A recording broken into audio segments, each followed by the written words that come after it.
গরমকাল, আর গরমকালে আমরা সকলেই তেতো খেতে খুব ভালোবাসি, আর তেতো খাওয়াও শরীরের জন্য খুব উপকারী। আজকে আপনাদের সঙ্গে সেরকমই একটা ছোট্ট তেঁতোর রেসিপি শেয়ার করব, যেটি আমার মায়ের হাতের রান্না। মা ভীষণ ভালোভাবে এই রেসিপিটা বানান। চলুন রেসিপিটা দেখে নেওয়া যাক। কড়াইতে খুব সামান্য তেল দিয়ে তার মধ্যে রাঁধুনি ফোড়ন দেব। ফোড়নের ভাজা গন্ধ বেরোলে ডুমো ডুমো করে কেটে রাখা উচ্ছে আর আলু দিয়ে ভালো করে ভেজে নেব। উচ্ছেটা যতটা ভালো করে ভাজবেন তেতো ভাবটা কিন্তু ততটা কম লাগবে। ভাজার সময় এর মধ্যে দিয়ে দিয়েছি স্বাদ মতো নুন, পরিমাণ মতন হলুদ।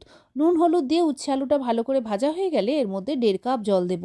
জল দিয়ে আপনারা ঝোল যতটা রাখতে চান সেই ওর পরিমাণ অনুযায়ী জলটা ব্যবহার করবেন। সাথে দিয়ে দেবো হাফ চামচের মতন সর্ষে বাটা। ঢাকা চাপা দিয়ে একটু সেদ্ধ করে নেব। বেশ ঘন ঘন যখন ঝোলটা হয়ে আসবে এর মধ্যে দিয়ে দেবো হাফ চামচের মতন ঘি। ব্যাস রেডি উচ্ছে আলুর ঝোল। গরম ভাতের সঙ্গে প্রথম পাতে অসাধারণ লাগে। বানাবেন জান।